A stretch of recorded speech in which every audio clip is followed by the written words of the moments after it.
नमस्कार साथियों, मैं विकी तिवारी फिर से आपके बीच एक नए मुद्दे को लेकर। आज का हमारा मुद्दा है ब्लैक फंगस और कोरोना संक्रमण के मामले को लेकर, जिस पर हमने सूरजपुर जिले के वरिष्ठ नेत्र चिकित्सक डॉक्टर आनंद मोहन त्रिपाठी से वर्तमान में ब्लैक फंगस के बारे में, उनके लक्षणों और मामलों पर हमने एक विस्तृत चर्चा की है। पहले ब्लैक फंगस है क्या और इसके लक्षणों पहले सुनिए। अब ये जो फंगस है, इनके लक्षणों पर और कोविड के मरीजों के लिए क्या आपकी सलाह है?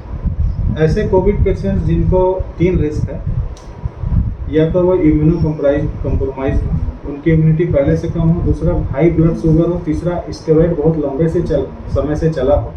अगर उनको ऐसा लगता है कि मुंह का जो ये तालू है, यहाँ कुछ काले काले स्पॉट्स अगर दिखाई देना चालू हो गए हो, नाक के बगल में कुछ काले काले धब्बे आना चालू हो गए हो, ये हिस्सा गाल का सूजा हुआ हो, ऐसे दबाने से दर्द करता हो, काला या लाल पड़ गया हो, आंखों के नीचे लालपन आ गया हो, आंखें घुमाने में दर्द महसूस करते हो, आंखों की रोशनी कम हो गई हो, आंखें उभर के बाहर की तरफ आ रही, पूरा सूजन आ गया हो, तो कृपया करके अपने नज़दीकी नेत्र चिकित्सक या कान नाक गला रोग विशेषज्ञ को जरूर संपर्क कर लें। कभी कभी इसमें ऐसा देखा गया है कि खून की उल्टियाँ भी हो सकती हैं। आप खखारेंगे तो लाल खून भी आ सकता है, नाक से लाल या भूरे कलर का स्त्राव भी हो सकता है। इन लक्षणों पे आप सचेत हो जाएं और कृपया करके ENT स्पेशलिस्ट या लोकल नेत्र विशेषज्ञ के पास जरूर संपर्क करें। साथियों, आपने सुना भी, डॉक्टर साहब ने बहुत अच्छे से बताया कि ब्लैक फंगस के लक्षण और पहचान क्या है। साथ ही साथ इस वीडियो में हम आपको एक चीज़ और भी बताते चलें कि किसी भी तरह से इस वीडियो में चूंकि एक चिकित्सक के नज़रिए से क्या हो सकता है, हमने इसको प्रदर्शित करने के लिए और साथ साथ लोगों में फैली अफवाह और सनसनी को दूर करते हुए वास्तविकता की हकीकत से आपको रूबरू कराने के लिए हमने इस वीडियो को सामने रखा। वीडियो थोड़ा लंबा जरूर है, लेकिन लगातार फैली नकारात्मक वादियों में सकारात्मक सोच की एक छोटी सी अलग जगाने के लिए ये वीडियो है। आप इसे देखें और लोगों तक दिखाएं, ताकि कोविड और ब्लैक फंगस जैसे तमाम मामले जो आज चुनौतियां हमारे बीच हैं, इसको लेकर किसी भी तरह से लोगों में भ्रांतियां न फैले। साथ ही साथ यदि कोरोना से हमें जंग में जीत हासिल करनी है तो पहले खुद की जवाबदेहिता देनी पड़ेगी, ना कि प्रशासन और शासन और पुलिस के ऊपर हम सारी चीज़ों का ठिकरा फोड़ सकते हैं। यदि आप खुद से सहभागिता नहीं निभाएंगे तब तक कोरोना और तमाम फैली असमानताओं की खाई पटेगी नहीं। अपना ध्यान रखें और साथ साथ आपके हाथ में जो एंड्रॉइड फ़ोन है, इसे अपनी ताकत बनाएं, अपने आसपास की समस्याओं को रिकॉर्ड करके सोशल साइटों पर अपलोड करें, ताकि आसपास में जो गलतियां और समस्याएं हैं, जिनके लिए आज के दौर में हम 40 किलोमीटर 30 किलोमीटर का सफ़र तय करके जिला मुख्यालय जाकर आवेदन लगाने के लिए जो तमाम परेशानियां, उनसे निजात मिले। साथ ही साथ सोशल मीडिया की पावर आप खुद सूरजपुर जिले के थप्पड़ कांड से खुद जान चुके हैं। तब तक अपना ध्यान रखिए और डॉक्टर साहब के साथ हमारी जो ये छोटी सी बातचीत कर से जरूर सुनें कि हमारे ज़िले में पिछले कुछ दिनों से कोरोना के केसेस कम देखने को आ रहे हैं। एक समय था कि 700 750 तक पॉजिटिविटी रेट चली गई थी। अभी हाल ही में पिछले 2-3 दिनों में 200 185 इस तरह के आंकड़े आ रहे हैं। डेथ रेट्स भी कम हुए हैं। पहले 12 लोग 18 लोग ऐसे मरते थे, अभी 1-2 ऐसे मर रहे हैं। लाख प्रयास करने के बावजूद भी क्यों नहीं बचा पा रहे हैं? ये कोरोना को फैलने से क्यों नहीं रोक पा रहे हैं? इतने लॉकडाउन किए क्यों नहीं रोक पा रहे हैं? क्योंकि हर महामारी का एक पीक होता है, वो वातावरण के हिसाब से घटता या बढ़ता है। अभी पूरे ऑल ओवर इंडिया में, दिल्ली हो, बम्बई हो, उत्तर प्रदेश हो, महाराष्ट्र, मध्य प्रदेश हो, छत्तीसगढ़ हो, इन सभी में एक साथ कोरोना के केसेस गिरना चालू हो गए हैं, कम होना चालू हो गए। क्योंकि मैंने बताया, हर महामारी का एक पीक पीरियड होता है, उसके बाद से केसेस ऑटोमेटिक कम होने लगते हैं। तो सूरजपुर के लिए एक अच्छी बात है कि कोरोना के केसेस लगातार गिर रहे हैं। तो हम जल्द से जल्द 7 से 8 दिन में ऐसा दिन आएगा कि जब कोरोना के 8 या 10 मामले होंगे। उस समय हमारा जो संकल्प था लॉकडाउन का, आप लोगों ने जो घर में बैठ के तपस्या किया लॉकडाउन का, हम सभी लोगों का साथ दिया लॉकडाउन को सफल बनाने में, वो वास्तव में उस मायने में उस दिन सफल होगा। तो वो वक्त बिल्कुल नज़दीक है कि जब हम पीक पीरियड को शून्य कर देंगे। डॉक्टर साहब लगातार तीसरे स्टेज का और फंगस को लेकर कई चर्चाएं सामने आ रही हैं। ये फंगस है क्या, और जो मामले आ रहे हैं ये किनको हो रहा है और सबसे ज़्यादा खतरा किनको हो सकता है? बहुत अच्छा सवाल है। मैं प्राइवेट प्रैक्टिस जो करता हूँ उसमें काफ़ी दिनों से, पिछले विगत 6 या 7 दिनों से मेरे पास काफ़ी पेशेंट्स आ रहे हैं जो जिनके मन में भय है कि डॉक्टर साहब हमें कहीं ब्लैक फंगस तो नहीं हो गया, हमने मोबाइल में देखा मेरी आंखें यहाँ पे लाल हैं, यहाँ पे लाल हैं, अरे मेरा चेहरा फूल रहा है, मुझे ब्लैक फंगस तो नहीं हो गया। सबसे पहले तो मैं आपको बता दूं कि ये फंगस क्या है। फंगस अर्थात लोकल भाषा में फफूंद। जैसे कि आपकी दीवारों में अगर सीलन है, वहाँ पे जो सफ़ेद चूने जैसा कुछ धब्बा अगर आपको दिखता है, या आपके बिस्तर में लगातार नमी रहती है, तकिए जो कवर है उसमें रुए भरे हुए हैं, उसमें नमी रहती है, उसमें आप साइड से देखेंगे तो सफ़ेद कलर की एक परत दिखती है। अगर यदि आप ब्रेड खाते हैं तो ब्रेड में नमी होती है और थोड़ा ठंडापन होता है, उसको अगर आप 3-4 दिन ऐसे रख देंगे खुले हवा में तो आप देखेंगे उसमें सफ़ेद रंग के कुछ बारीक बारीक रेशे जैसे दिखेंगे, वो फंगस होती है। तो फंगस अर्थात फफूंद, ये स्टार्च, कार्बोहाइड्रेट, नमी मतलब मॉइस्चर और लो टेम्परेचर, ये 3 चीज़ मिला करके इनको एक सूटेबल वातावरण प्रदान करते हैं ताकि ये फफूंद बहुत तेज़ी से उसमें पनपने लगते हैं। फफूंद कोई नई चीज़ नहीं है, जानी पहचानी चीज़ है, बहुत पुरानी चीज़ है।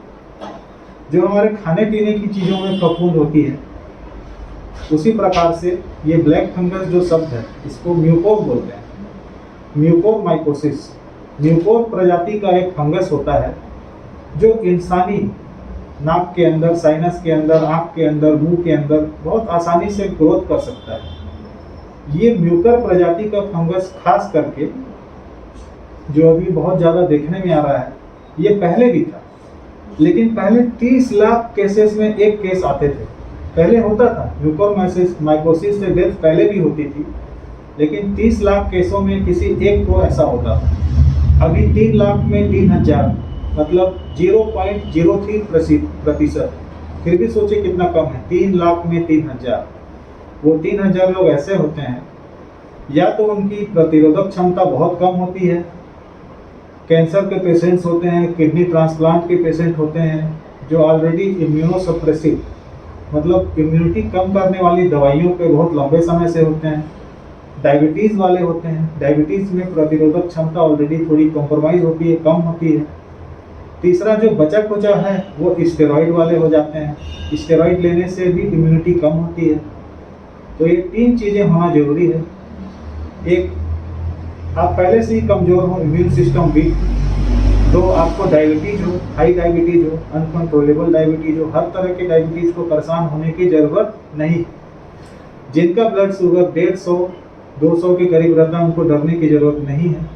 जिनका 300-400 बहुत हाई होता है उनको थोड़ी डरने की ज़रूरत है। तीसरा, जो काफ़ी हाई डोज स्टेरॉइड के ट्रीटमेंट में रहे हैं, या तो अपने से स्टेरॉइड ले रहे हैं या हॉस्पिटल में एडमिट होकर स्टेरॉइड चल रही है। ये 3 बातें अगर हों तो आपको परेशान होने की ज़रूरत है, अन्यथा 99.9% आपको बिल्कुल डरने की ज़रूरत नहीं है, क्योंकि ये तीनों चीज़ का जब तक मिश्रण नहीं होगा आपको म्यूकोर माइकोसिस हो ही नहीं सकता। डॉक्टर साहब, एक सामान्य सा लगातार लोगों में चर्चा बना हुआ है कि जो कोविड के पेशेंट हैं वो ज़्यादा उनको संक्रमित होने का एक हमारे स्थानीय परिवेश में सबसे ज़्यादा तौर पर बातें चल रही हैं सोशल मीडिया और तमाम पर। वास्तविकता में क्या जो कोरोना से संक्रमित मरीज जो रिकवर होकर ठीक हो चुके हैं, लगभग उनमें जैसे उम्र हो गया और स्थितियाँ हो गई, तो कितने प्रतिशत तक इससे संक्रमित होने के आसार लग रहे हैं, और ये कितने प्रकार के होते होंगे फंगस? फंगस देखिए, आपने ब्लैक फंगस तो सुना होगा, अभी कुछ दिनों से येलो फंगस, वाइट फंगस की भी चर्चाएं चल रही हैं। जैसा कि मैंने बताया, जो ब्लैक फंगस है अर्थात म्यूकोर प्रजाति का फंगस है, यह आसानी से नमी वाले खाद हुए जैसे जहाँ पे कंस्ट्रक्शन के कार्य चल रहे हैं, जहाँ पे वातावरण में धूल इत्यादि पहले से ही मौजूद है, वहाँ पर इसके अंडे पाए जाते हैं। अंडे अर्थात स्पोर्स बोलते हैं। ये स्पोर्स गोल गोल माइक्रोस्कोपिक होते हैं जो हवा में तैरते रहते हैं, और अगर गंदे हाथों से इनको छू करके नाक के अंदर ले जाया जाए तो आसानी से, मुंह के अंदर ले जाया जाए, आसानी से अंदर जा सकते हैं। लेकिन अंदर जाने के बाद ये असर तभी दिखाएंगे जब आपको या तो हाई ब्लड शुगर हो, या आपकी स्टेरॉइड चल रही हो, या आप किडनी ट्रांसप्लांट के पेशेंट हो, अर्थात आपकी इम्यूनिटी बहुत लो। आमतौर पे तो नहीं, कुछ लोगों में बलगम में भी इनके स्पोर्स देखे गए हैं कमेंसल ऑर्गेनिज्म के रूप में। कुछ लोगों में बलगम में भी इनके स्पोर्स देखे गए हैं, सब में नहीं पाए जाते हैं। आमतौर पे ये बाहर ही पाए जाते हैं, जैसे खाद हुए, जहाँ कंस्ट्रक्शन का कार्य चल रहा हो, इस तरीके की जगह पे मिट्टी में पाए जाते हैं। दूसरा, एक वाइट फंगस का भी चर्चा आ रहा है जिसको कैंडिडा एल्बिकेंस भी अपन कहते हैं। कैंडिडा जो होता है, हम सभी के शरीरों में एक सहजीवी के तरह रहता है। वो फंगस सहजीवी के तरह रहता है, जैसे जो अपने योनि द्वार इत्यादि हैं, उसमें पहले से ही ये सहजीवी के तरह रहता है, मतलब ना नुकसान पहुंचाता है ना हानि पहुंचाता है। लेकिन जब हमारी इम्यूनिटी बहुत कम हो जाती है, रोग प्रतिरोधक क्षमता बहुत कम हो जाती है, अब ये फंगस जो सहजीवी की तरह के से रह रहा था, ये अब इन्फेक्शन करने लग जाता है। तो इस वजह से ये वाइट फंगस के रूप में भी जो आप बोल रहे हैं वो ऐसा हो सकता है। डॉक्टर साहब, मतलब कोविड के जो पेशेंट हैं उनको ज़्यादा मतलब कोई हड़बड़ाने या डरने की जरूरत उतनी नहीं है? बिल्कुल डरने की जरूरत नहीं है, क्योंकि इसका इंसिडेंस 0.03% है, इतना कम। देखिए, इस फंगस से बचने का उपाय तो ये है कि एक तो अगर आप डायबिटिक हों तो आप स्ट्रिक्टली अपनी ब्लड शुगर पे ध्यान दें। जैसा देखा गया है कि लोग गोलियों से अपनी ब्लड शुगर कंट्रोल करते हैं, और अगर आपको कोविड हो गया हो और आप अगर एडमिट हों तो कृपया करके इंसुलिन पे आ जाइए जब तक आपकी ब्लड शुगर कंट्रोल नहीं हो जाती और आप डिस्चार्ज नहीं हो जाते हैं। दूसरी बात, आप हाइजीन पे ध्यान दें। हाइजीन जैसे हाथों को साफ रखें, चेहरे को साफ रखें। चेहरे को साफ रखना काफ़ी ज़रूरी है, क्योंकि इसके स्पोर्स चेहरे पे ही जमते हैं, फिर अंदर जाने लगता है। अगर आप कंस्ट्रक्शन वाले जगह पे हैं जहाँ पे निरंतर डस्ट का संचार हो रहा हो, तो आप वहाँ पे पानी डाल करके उस डस्ट को नीचे रखें और झाड़ू से उसको क्लीन करें, ताकि वो उसके स्पोर्स हवा में सेडिमेंट ना हो पाए, क्योंकि फिर वो सांस के माध्यम से अंदर जाएंगे। हमारे गांव में जो मजदूर, जो हमारे किसान भाई खाद का काम करते हैं, खेतों में खाद उठा करके डालते हैं, वो अपनी नाखूनों को छोटा रखें ताकि उस खाद के माध्यम से नाखून में उस फंगस के स्पोर्स ना आ जाए। इतना अगर आप ध्यान देंगे। दूसरा, कुछ मरीज घर पे भी ऑक्सीजन ट्रीटमेंट लेते हैं। जैसे कोविड के ऐसे पेशेंट्स हैं जिनका ऑक्सीजन सेचुरेशन 90-92% है, वो घर पे ही ठीक होना चाहते हैं और घर पे पर्सनल ऑक्सीजन सिलेंडर रखे हैं। तो ऑक्सीजन सिलेंडर में नमी लाने के लिए उसमें पानी लगाया जाता है, जो फ्लो मीटर होता है उसमें पानी लगाया जाता है। उस पर डिस्टिल वाटर, बिल्कुल शुद्ध पानी रखना चाहिए।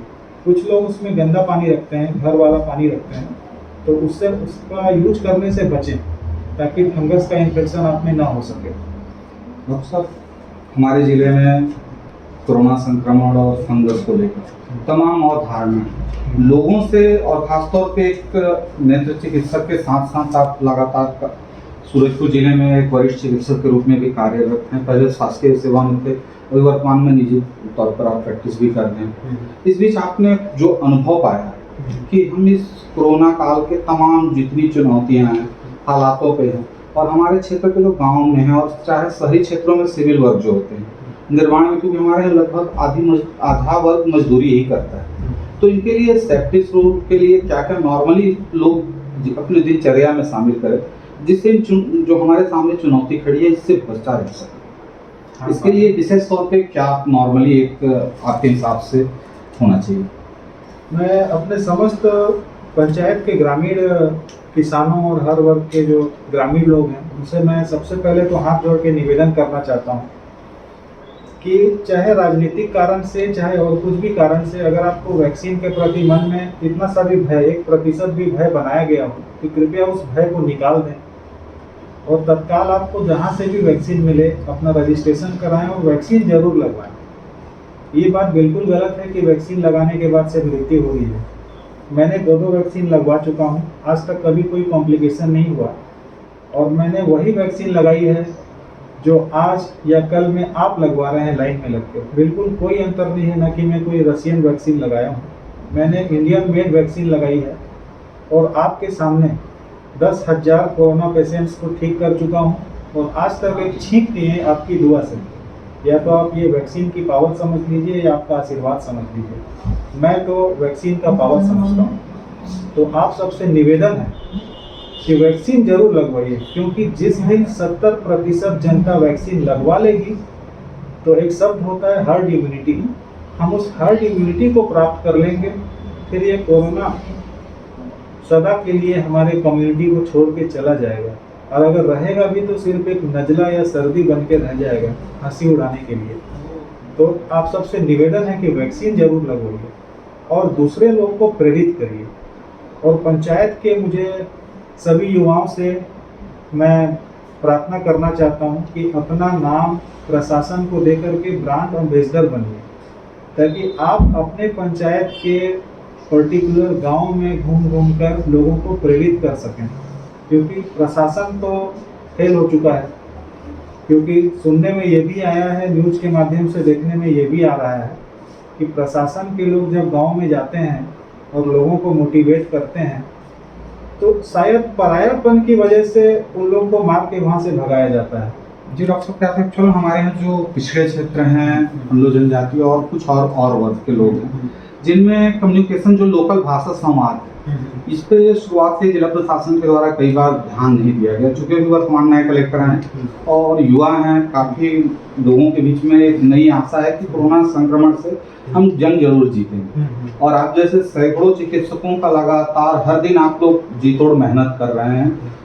साथ ही साथ जो कोविड के जो प्रोटोकॉल हैं, यूथ जो काम वर्किंग करने के लिए आ रहे हैं, तो कोविड प्रोटोकॉल में खासतौर पे उनके लिए एक मैसेज जो कि वो कोविड प्रोटोकॉल को पालन करके लोगों को, और जो वर्तमान में मोबाइल का डिजिटल प्लेटफॉर्म हमारे पास उपलब्ध है, इसकी उपयोगिता पर किस हद तक हम सफलता प्राप्त कर सकते हैं, क्योंकि अभी तो हमारे पास काफ़ी संसाधन बढ़ चुके हैं। तो इस पर उसका क्या रहेगा आखिरी विचार जो हमारे दर्शक सुनकर आप समझ सकें? सभी ग्रामीण लोग से मैं ये निवेदन करना चाहता हूँ कि ज़्यादा से ज़्यादा आप सोशल मीडिया का इस्तेमाल करें, क्योंकि 99% जानकारी आपको इस लॉकडाउन में घर बैठे ही प्राप्त हो जाएगी। और 2 चीज़ का आपको हमारे प्रधानमंत्री भी शुरू से बोल रहे हैं, हर हेल्थ वर्कर शुरू से बोल रहे हैं, मोबाइल की रिंगटोन शुरू से बोल रही है, क्या चीज़? मास्क जरूरी है और 2 गज की दूरी जरूरी है। तो इन 2 चीज़ का अगर आप पालन करेंगे, मोटा मोटा 2 गज की दूरी और मास्क है जरूरी, तो निश्चित तौर पे आप 90% कोरोना से बचेंगे, 90% बचेंगे। और आपको जैसे ही ऐसा लगता है कि हमारे पड़ोस में किसी को कोरोना हुआ है, तो आप उसको समझाएं, उस पर नज़र रखें कि वो सोशल डिस्टेंसिंग और मास्क का प्रयोग कर रहा है कि नहीं। कोरोना से डरने की ज़रूरत नहीं, हम सबको मिल बांट के, सबका हाथ में हाथ मिला करके रहने की ज़रूरत है, सबको सपोर्ट करने की ज़रूरत है। आज के इस महामारी में, दुखद समय में, आपको पता होगा कि अस्पताल में कितनी भीड़ है, हेल्थ वर्कर्स के ऊपर कितना लोड है। तो आपके इस छोटे से प्रयास से हम लोगों के सर पे लोड कम हो जाएगा और हम लोग तनाव मुक्त रह के आपकी सेवा कर सकते हैं। हम तो सिर्फ आपकी सेवा के लिए हैं। तो थोड़ा सा सहयोग आपका आपके लिए भी फायदेमंद है और हमारे लिए भी। तो कृपया करके मास्क है जरूरी और 2 गज की दूरी, इसका कृपया पालन करिए और वैक्सीन जरूर लगवाइए, प्रेरित करिए।